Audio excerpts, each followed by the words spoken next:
Good morning, dear student. Today we will read a new story. The title of the story is Quality. This story is written by John Glassworthy and is taken from class 7th book Honeycomb.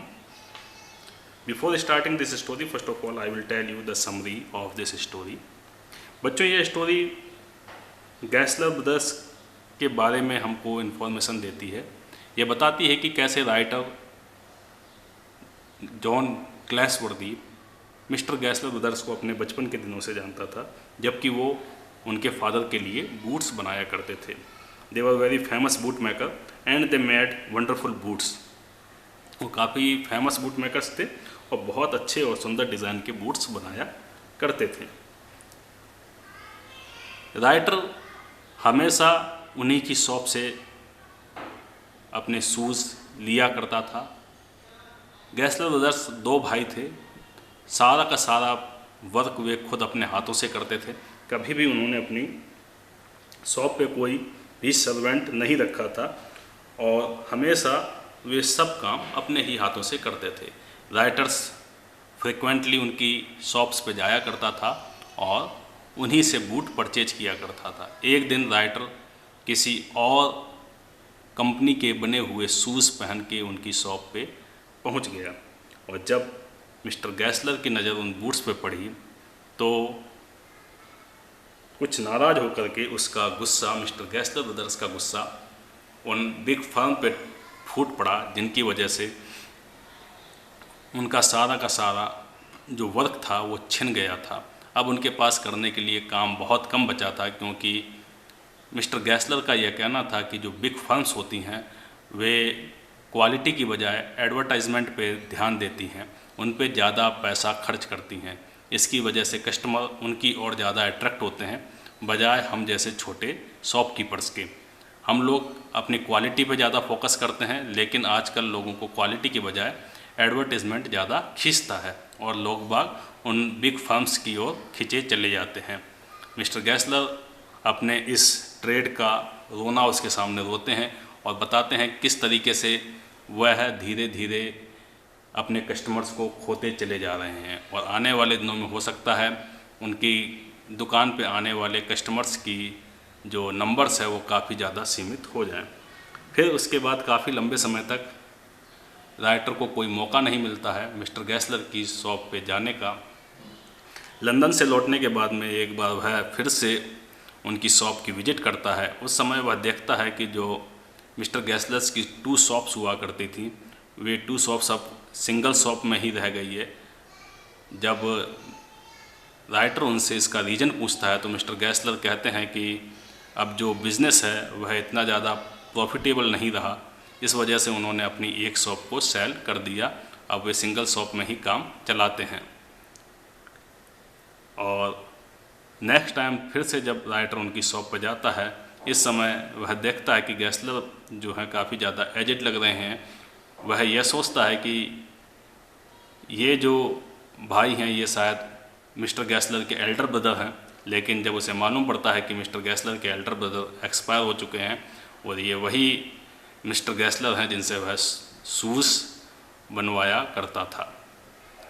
इस बात से काफ़ी ज़्यादा दुखी होकर के writer कई सारे बूट्स का ऑर्डर एक ही बार में उन्हें दे देता है। कुछ समय बाद जब वह उनको उन बूट्स की क्वालिटी के लिए थैंक्स बोलने के लिए जाता है तो देखता है कि उस शॉप पे कोई और ही पर्सन बैठा हुआ था। जब उस पर्सन से मिस्टर गैसलर के बारे में इंक्वायरी की जाती है तो वह पर्सन बताता है कि मिस्टर गैसलर ने यह शॉप उन्हें सेल कर दी और मिस्टर गैसलर अब इस दुनिया में नहीं रहे, उनकी डेथ हो चुकी है। रीज़न पूछने पर शॉपकीपर बताता है कि he was died because of hunger and starvation. He was totally failure in his business. वो अपने बिजनेस में पूरी तरीके से असफल रहे और क्योंकि वे हमेशा क्वालिटी पे फोकस करते रहे, उन्होंने कभी भी कोई सर्वेंट अपने शॉप पे नहीं रखा, जिसकी वजह से कस्टमर्स को उनका ऑर्डर वापस देने में उन्हें काफ़ी ज़्यादा समय लग जाता था और धीरे धीरे उनके कस्टमर इस वजह से कम होने लगे। 2 साल बाद जब मिस्टर गैसलर की वे दिन रात लेबर करते थे, दिन रात मेहनत करते थे, लेकिन उसके बाद भी उनके कस्टमर्स कम होते गए, क्योंकि उनकी भी एज बढ़ रही थी और इतनी ज़्यादा कैपेसिटी के साथ में वो वर्क नहीं कर पाते थे जितना कि वो पहले किया करते थे। इस वजह से धीरे धीरे उनके कस्टमर्स की संख्या में कमी आने लगी, उनको अपना अदर बिल्स वगैरह पे करने में प्रॉब्लम होने लगी, उन्हें रॉ मटेरियल परचेज करने में प्रॉब्लम होने लगी और धीरे धीरे उनका जो बिज़नेस था ठप हो गया और उन्हें भूखे मरने की नौबत आ गई। जब डॉक्टर ने उनकी बॉडी को चेक किया तो डॉक्टर ने बताया कि इनकी डेथ का जो रीज़न है वह स्लो स्टारवेशन है, यानी धीरे धीरे ज़्यादा लेबर करना और लेबर करते हुए खाना बिल्कुल बंद कर देना, इसकी वजह से उनकी डेथ हो गई। लेकिन शॉपकीपर जो कि उस समय उस शॉप पे बैठा हुआ था, उसने साथ में यह भी कहा कि उनके जैसा बूट मेकर आज भी लंदन में कोई नहीं है, उनसे बेटर बूट बनाने वाला अब भी लंदन में कोई नहीं है। He was a perfect bootmaker in the London. Now come on the story. We will read the story. Quality. I knew him from the days of my extreme youth. मैं उन्हें तब से जानता हूँ जबकि मैं बहुत छोटा था, अपने यूथ के दिनों से, अपने बचपन के दिनों से मैं उन्हें जानता हूँ। Because he made my father's boots. और क्यों जानता हूँ? क्योंकि वे मेरे फादर के बूट्स बनाया करते थे, मेरे फादर के शूज़ बनाया करते थे। ही lived with his Elder brother in his shop which was in A small by street in A fashionable part of London. वह अपने बड़े भाई के साथ उसी शॉप में रहा करते थे जो कि एक छोटी सी बाई स्ट्रीट में सिचुएटेड थी। छोटी सी एक by street means narrow street में, एक सकड़ी सी गली के अंदर, लंदन के फैशनेबल पार्ट में, लंदन के आधुनिक भाग में वह शॉप सिचुएटेड थी। The shop had a certain quite distinction. Shop में को पहचानने में थोड़ा सा ही अंतर था, बिल्कुल हल्का सा अंतर था। क्वाइट डिस्टिंक्शन मीन्स थोड़ा सा अंतर था, या फिर वह शॉप जो है अन्य शॉप की बजाय बहुत ज़्यादा शांत रहा करती थी, उसके अंदर कोई बहुत ज़्यादा हलचल नहीं रहा करती थी। क्वाइट डिस्टिंक्शन का मतलब है कि वह शॉप शांत थी और उसमें आने जाने वाले लोग जो थे वे लिमिटेड थे, इस वजह से शॉप में ज़्यादा हलचल नहीं रहा करती थी। There was no sign upon it other than the name of Gessler brothers. और इस शॉप पे कोई दूसरा साइन, दूसरा निशान भी नहीं था, सिर्फ एक ही पहचान थी उस शॉप की, क्योंकि उस शॉप पे लिखा हुआ था Gessler brothers. And in the window a few pair of boots. और विंडो पे कुछ बूट्स के जोड़े रखे हुए थे जिनसे आप इस शॉप को पहचान सकते थे। He made only what was ordered. वह सिर्फ वही बनाता था जिनका कि वो ऑर्डर लिया करता था। And what he made never failed to fit. और जो बना दिया करता था वो हमेशा पहनने वाले को फिट आया करते थे, उनमें कोई प्रॉब्लम नहीं हुआ करती थी। यानी उसके बनाए हुए शूज़ हमेशा परफेक्ट होते थे, पहनने वाले को किसी टाइप की कोई प्रॉब्लम नहीं हुआ करती थी। To make boots such boots as he made seem to me then and still seems to me mysterious and wonderful. और वो जो शूज़ बनाया करता था, जो बूट्स वो बनाया करता था, वो मेरे लिए बिल्कुल परफेक्ट हुआ करते थे और अब भी मेरे लिए परफेक्ट हैं। And they was still mysterious and wonderful. वो उतने ही ज़्यादा रहस्यमय और उतने ही ज़्यादा आश्चर्यजनक हैं कि किस तरीके से वह इतने अच्छे और सुंदर खूबसूरत शूज़ क्रिएट किया करता था। In which way he will made such a type of mysterious and wonderful shoes. I remember well my shy remarks one day while stretching out of him my youthful foot. मुझे आज भी याद है मेरा वह साई रिमार्क्स, मेरा वह शर्मीली टिप्पणी जो कि मैंने उस समय की थी जबकि मैं स्ट्रेचिंग मीन्स फैलाए हुए था अपने पैर को, माई यूथफुल फूट, अपने उन पैरों को उसकी और फैला करके जो मैंने साई रिमार्क्स दिया था वो मुझे अब भी याद है। Isn't it awfully hard to do. क्या यह काफ़ी ज़्यादा, ऑफली मीन्स अत्यधिक, काफ़ी ज़्यादा कठिन नहीं होता है शूज़ बनाना mister Gessler. And is answer, और उसका जो आंसर था given with a sudden smile, जो कि उसने मुस्कुराते हुए दिया था, from out of redness of his beard. उसकी जो रेड कलर की बियर्ड थी उसकी मुस्कान में से उसने जो आंसर दिया, उसका जो रिप्लाई था वह था इट इज़ एन आर्ट, यानी कि यह एक कला है। It is an art. This is a German accent, यह एक कला है, यह एक आर्ट है। It was not possible to go to him very often, his boots lasted terribly. प्रायः उसके पास जाना संभव नहीं हो पाता था, because the reason is that his boots lasted terribly, यानी उसके जूते टेरिबली मीन्स वेरी लॉन्ग, काफ़ी लंबे समय तक, बहुत लंबे समय तक वे शूज़ चला करते थे। इस वजह से उसकी शॉप पे जाना संभव हमेशा नहीं हो पाता था। काफ़ी लंबे समय तक शूज़ चलने की वजह से रोज़ रोज़ उसकी शॉप पे जाना पॉसिबल नहीं हो पाता था। Having something beyond the temporary some essence of boot stitched into them. Temporary होने के बजाय, यानी कुछ समय बाद ख़राब होने के बजाय ऐसा लगता था जैसे उसमें बूट्स की जो इसेंस है, बूट्स का जो सार है, वह सारा का सारा स्टिच्ड कर दिया गया हो, सारा का सारा सिल दिया गया हो। उन जूतों के अंदर उसने जो जूतों का जो सार होता है, यानी जो जूतों के लिए हम जो कुछ भी सोचते हैं, उससे वह कंप्लीट शूज़ बनाया करता था। The shoes was so much perfect and so much lasted that you can wear such a type of shoes for a long time. One went in not as into most shops, but restfully as one enters a church and sitting on the single window chair. कोई उस shop में जाता जैसा कि अधिकतर दूसरी shops में नहीं होता है, बट रेस्टफुली, लेकिन यहाँ पर आप ये पाएंगे, रेस्टफुली मीन्स विथ ए पेशेंस, धैर्यपूर्वक आप ये पाएंगे कि as one enter a church, जैसे कि एक व्यक्ति चर्च में एंटर्स करता है, and sitting on the single wooden chair, और जा कर के एक अकेली चेयर पे बैठ जाता है, वेटेड, और उसको इंतज़ार करना पड़ता है। उसी तरीके से इस शॉप का भी रूल था। वहाँ पे केवल एकमात्र वुडन चेयर थी जहाँ की आपको वेट करना होता था, इंतज़ार करना होता था उस पर्सन का जो कि आता है और आपके फुट का नैप लेता है, उसका नाप लेता है, और फिर आपके लिए एक बूट प्रिपेयर करता है, एक बूट का जोड़ा प्रिपेयर करता है। A guttural sound and the tip tap of slippers beating the narrow wooden stairs and he would stand before one without coat, a little band in leather apron with sleeves turned back, blinking as if awakened from some dreams of boots. A guttural sound means एक भारी सी आपको उसी समय सुनाई देती, जैसे कि पूछ रहा हो कि दुकान में कौन आया है।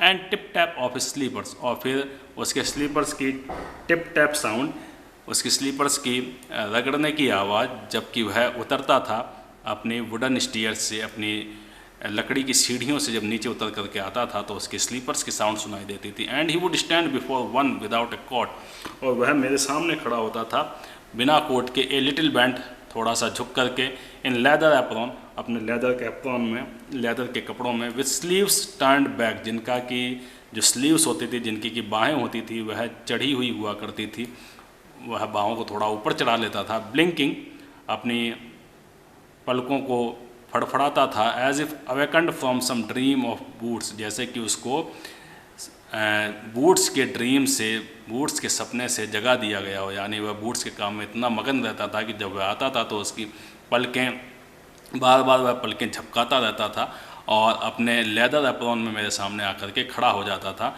And then he ask how do you do mister Gessler, आप कैसे? And then I would say to him how do you do mister Gessler, फिर मैं उनसे क्या पूछता, मिस्टर गैसलर आप कैसे हैं? Could you make me a pair of Russian leather boots, क्या आप मेरे लिए रशियन लेदर का एक बूट्स बना सकते हैं?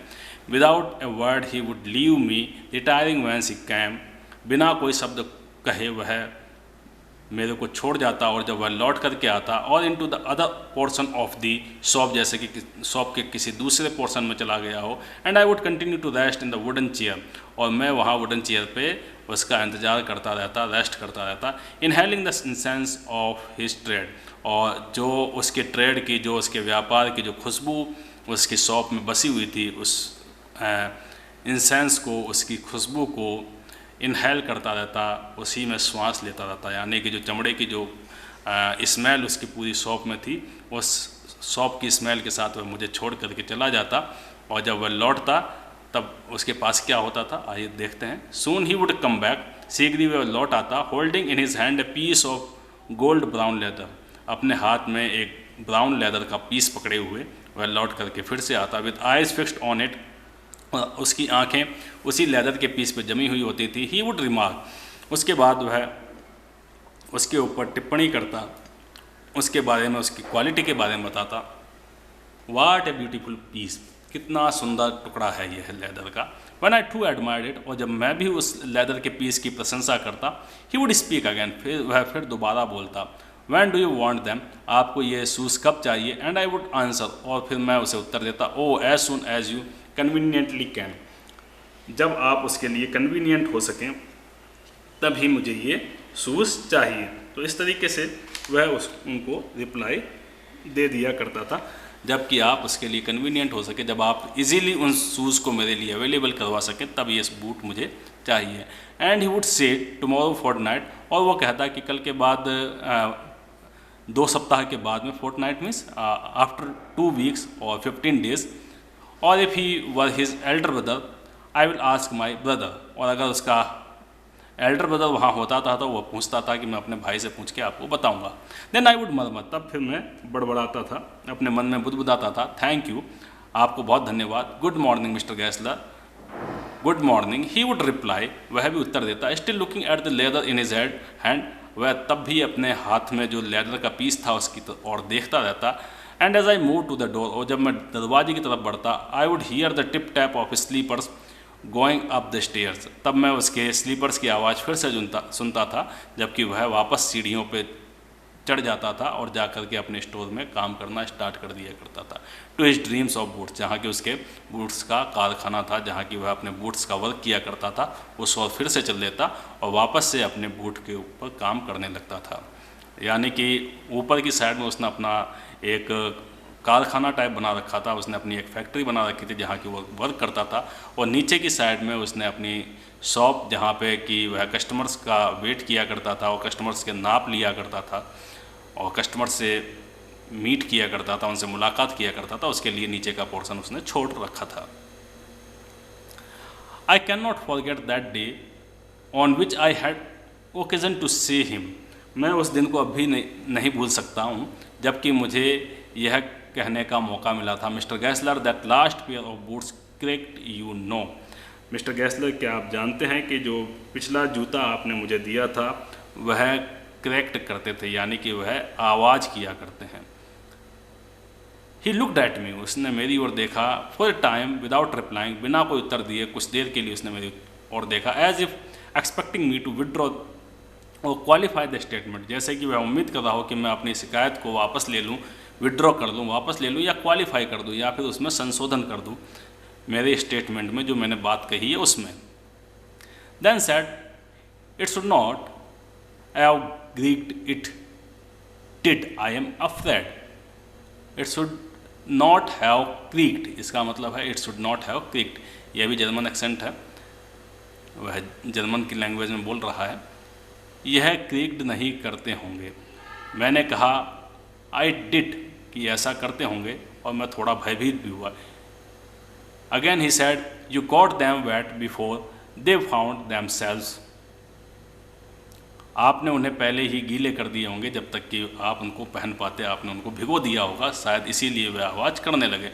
आई डोंट थिंक सो, और राइटर का कहना था मैंने ऐसा कुछ नहीं किया। At that he lowered his eyes, इस बात पे उसने अपनी आंखों को नीचे कर लिया, as if hunting for memory of those boots and I felt sorry I had mentioned this grave thing send them back, और जैसे कि वह यह सोच रहा था, वह यह पता लगाने की कोशिश कर रहा था अपनी मेमोरी के द्वारा कि वह कौन से शूज़ थे जो कि मैंने इन कस्टमर को दिए थे, और जो कस्टमर था, जो कि राइटर है, वह इस बात पे थोड़ी शर्मिंदगी फील करता, उसे सॉरी फील होती। I had mentioned this grave thing, और उसके बाद में उसने इन बातों से उसे और ज़्यादा दुखी कर दिया जब उसने कहा सेंड दैम बैक, उन्हें वापस भेज दीजिएगा। I will look at them, मैं उनको फिर से देखूँगा। और जूम बूट्स में सम बूट्स, कुछ शूज़ ऐसे होते हैं, ही कंटिन्यूड, उसने कहना स्टार्ट रखा, slowly, are bad from birth, वे जन्म से ही बेकार होते हैं, यानी कि उनका लेदर होता है वही ख़राब होता है। If I can do nothing with them I take them off your bill, अगर मैं उनके साथ कुछ नहीं कर पाया तो मैं उनको आपके बिल से हटा दूंगा, यानी आपको उसका कोई पेमेंट नहीं देना होगा, या तो मैं उन्हें वापस से ठीक कर दूंगा। अगर मैं ऐसा नहीं कर पाया तो मैं आपसे उन शूज़ के पैसे नहीं लूँगा जो कि क्लिक करते हैं, जो कि कोई साउंड करते हैं। Once I went absent-mindedly into his shop in a pair of boots bought in an emergency at some large firm। एक बार ऐसे ही राइटर एक और इंसिडेंट बताता है कि मैं बिना इस बात को सोचे हुए मैं गैसलर ब्रदर्स की शॉप पे उन शूज़ को पहन करके चला गया जो कि मैंने किसी लार्ज फर्म से, किसी बड़ी कंपनी से परचेज किए थे। He took my order without showing me any leather and I could feel his eyes penetrating the inferior covering of my foot. और उस समय उसने यह महसूस किया कि जो गैसलर ब्रदर्स हैं उन्होंने बिना मेरी ओर ध्यान दिए मुझसे ऑर्डर ले लिया और वह तुरंत ही बिना कोई बात किए ही मेरे पास से चला गया। तो जब वह किसी दूसरी फर्म के शूज़ पहन करके उनके यहाँ पहुँचा तो इस तरीके का बिहेवियर मिस्टर गैसलर के साथ उनके द्वारा किया गया। He took my order without showing me any leather, बिना कोई लेदर उसको दिखाए हुए उसने उनसे ऑर्डर ले लिया। And I could feel his eyes penetrating the inferior covering of my foot. और मैं ये महसूस कर सकता था कि उनकी जो आइज़ थी वह पेनिट्रेटिंग कर रही थी, यानी उनकी नज़रें जो हैं मेरे जो इन्फीरियर पार्ट था जो कि मेरे फूट को कवर किए हुए था, यानी कि जो मेरे शूज़ थे उनको उसकी नज़रें लगातार भेद रही थी, उसकी नज़रें लगातार देख रही थी। यानी उनकी जो नज़र थी मिस्टर गैसलर की वह मेरे शूज़ के ऊपर थी और वह लगातार उसे घूरे जा रहे थे। एट लास्ट ही सेड, और अंत में उन्होंने कह ही दिया, does are not my boots, ये शायद मेरे जूते तो नहीं है। Those are not my boots, ये शायद मेरे जूते तो नहीं है। The tone was not one of anger, यह टोन उनका यह जो स्वर था वह कोई गुस्से में नहीं था, उन्होंने गुस्से में आकर के कोई बात नहीं कही थी। नॉर ऑफ सोरो, न ही दुखी मन से उन्होंने बात कही थी। नॉट इवन ऑफ कंटेम्प्ट, न ही घृणा के स्वर में या किसी को नीचा दिखाने के स्वर में यह बात कही थी। But there was in it something quiet and that froze the blood, लेकिन उनके शब्दों में कुछ ऐसी चीज़ थी जो कि हमारे खून को जमा सकता था, जिसने मेरे खून को जमा दिया था। He put his hand down and pressed finger on the place where the left boots was not quite comfortable। उन्होंने अपना हाथ उठाया और अपने फिंगर से उस स्थान को दबाया जहाँ की मैं उस शूज़ को कंफर्टेबल फील नहीं कर रहा था। यानी वह शूज़ बनाने में और शूज़ को की क्वालिटी को फाइंड आउट करने में इतने ज़्यादा माहिर थे कि उन्होंने शूज़ को देखते ही पहचान लिया कि ये शूज़ जो है उनकी फर्म से बिलोंग नहीं करते हैं और ये शूज़ राइटर के लिए परफेक्ट शूज़ भी नहीं है, ये उनके लिए कंफर्टेबल भी नहीं है। और उस प्लेस को, उस हिस्से को छूते हुए मिस्टर गैसलर ने कहा, इट हर्ट्स यू डियर। उन्होंने यह कहा कि ये यहाँ पे आपको हर्ट कर रहे होंगे, यहाँ पे ये आपको हर्ट करते होंगे, ये शूज़ जो है यहाँ पे आपको काटते होंगे। He said, does big firms have no self respect, क्योंकि those big firms have no self respect, ये जो बिग फर्म्स होती है इनमें कोई सेल्फ रेस्पेक्ट नाम की चीज़ नहीं होती है, ये आत्ममंथन नहीं करती हैं। And then as if something had given way within him, और ऐसा लगा जैसे कि किसी ने उनको मिस्टर गैसलर को एक रास्ता दे दिया हो। He spoke long and bitterly, वे लगातार बोलते रहे और दुख के साथ बोलते रहे। बिटरली मीन्स विथ ग्राइफ, बहुत ही दुख के साथ में उन्होंने अपनी बात को कहना जारी रखा। It was the only time, यह केवल वह समय था, I ever heard him discuss the condition and hardship of his trade, जबकि उन्होंने मेरे साथ में अपने ट्रेड की, अपने जो उनका व्यापार थी उसके कंडीशन के बारे में और उसकी हार्डशिप के बारे में मेरे साथ में डिस्कशन किया था। क्या क्या कठिनाइयाँ उनके ट्रेड में आती हैं और किस तरीके की समस्याओं से उनके ट्रेड में गुजरना पड़ता है, इन सब के बारे में पहली बार मिस्टर गैसलर ने राइटर के साथ में डिस्कशन किया था, उनके साथ में बातचीत की थी। They get it all, he said.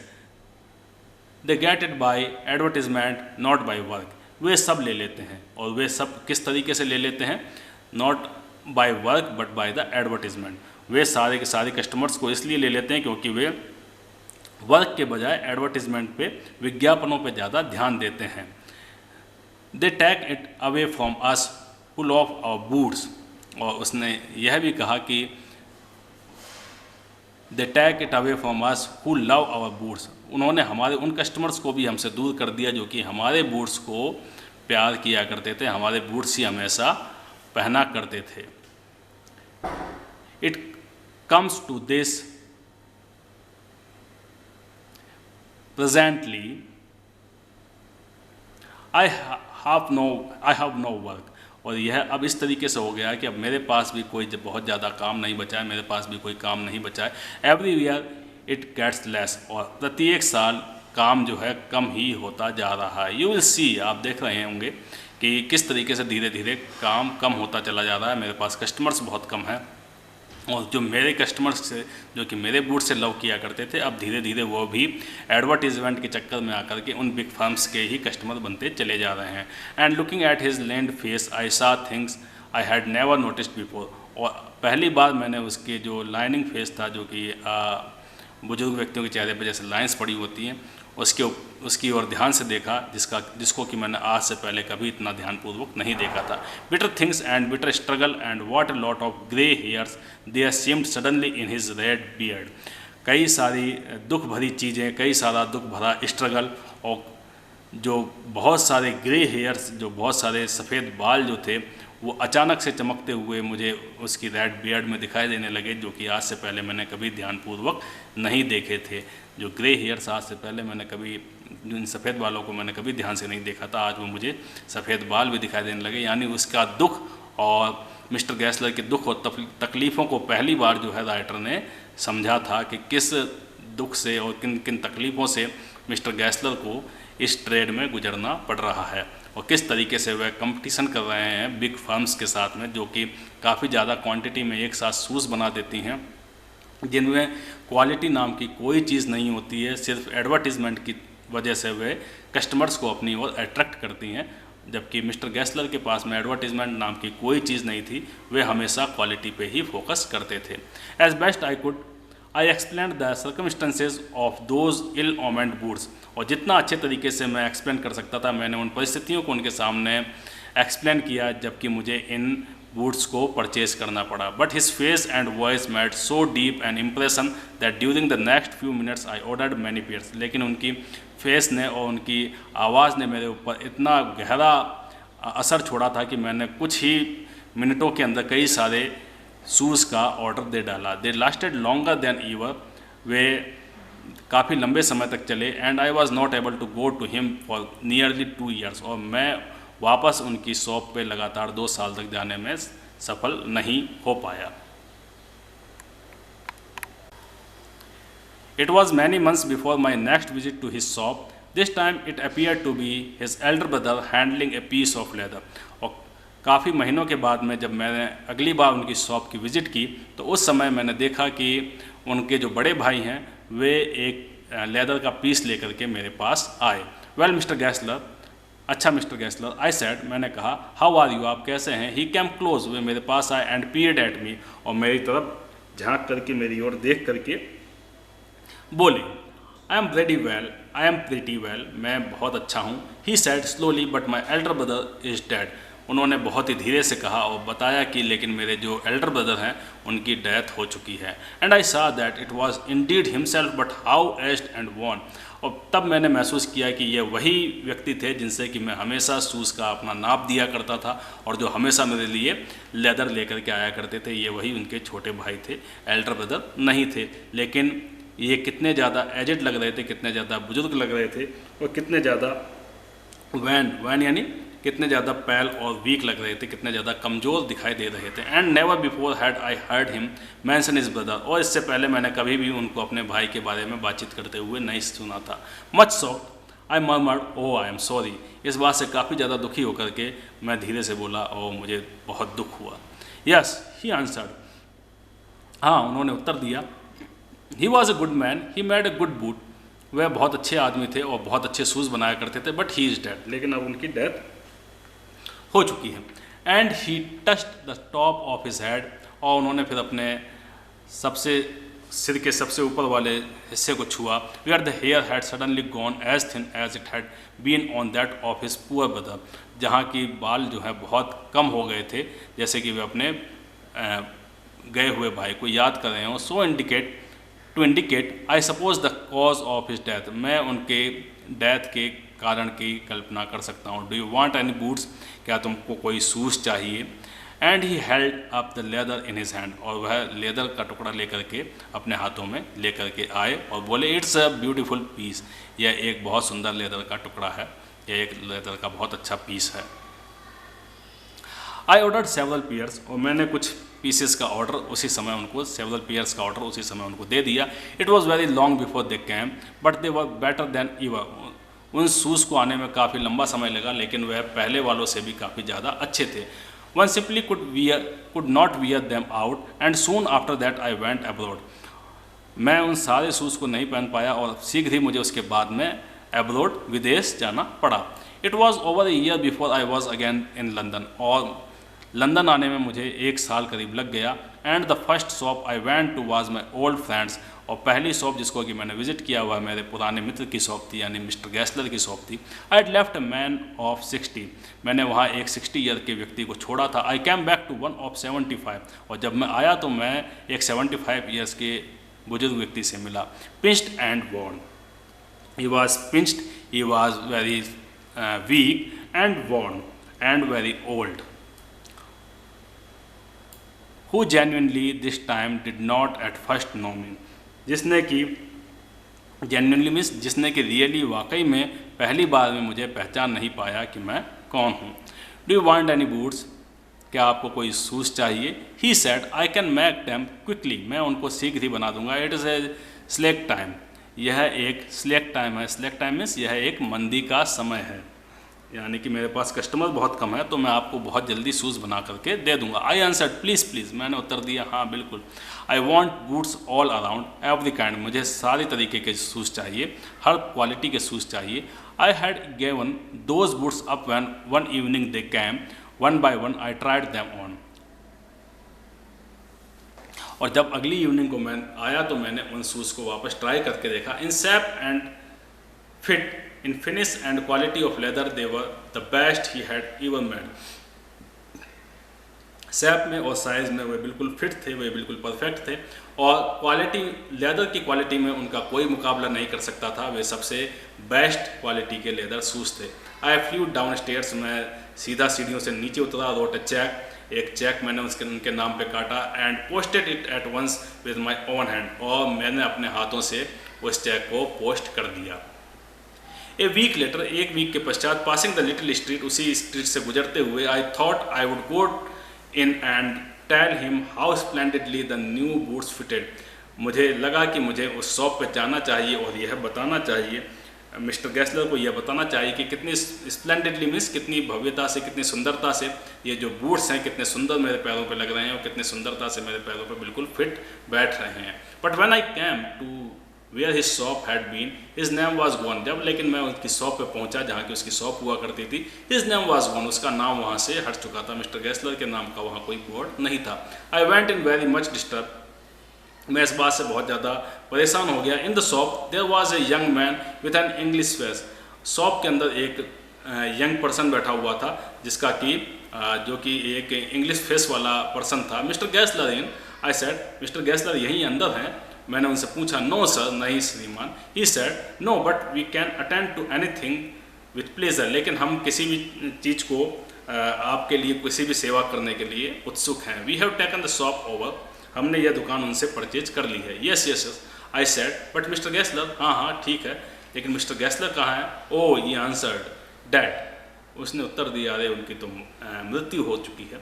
Dad, but I only receive these boots from his last Wednesday week, लेकिन मैंने तो पिछले वेडनेसडे वीक को ही उनसे ये शूज़ रिसीव किए थे, उनकी मृत्यु कैसे हो गई? What was the reason behind his death, अचानक से उनकी डेथ कैसे हो गई? ओह, ही सेड, अरे उसने कहा, poor old man starved himself, अरे उस बेचारे बुजुर्ग व्यक्ति ने अपने आप को भूख से मार डाला, अपने आप को भूखा रह रह करके उसने मार डाला। Slow starvation, the doctor called it, डॉक्टरों का कहना था कि स्लो स्टारवेशन की वजह से, धीरे धीरे खाना कम खाने की वजह से उनकी मृत्यु हो गई। You see he went to work in such a way, आपने देखा होगा कि किस तरीके से, किस क्वालिटी से और किस परफेक्टनेस से वो काम किया करते थे। Would keep the shop on, खुद ही अपनी शॉप को चलाया करते थे। Wouldn't have a soul touch his boots except himself, किसी दूसरे व्यक्ति को वो शूज़ नहीं छूने देते थे, सिर्फ वे खुद ही सारे शूज़ बनाया करते थे।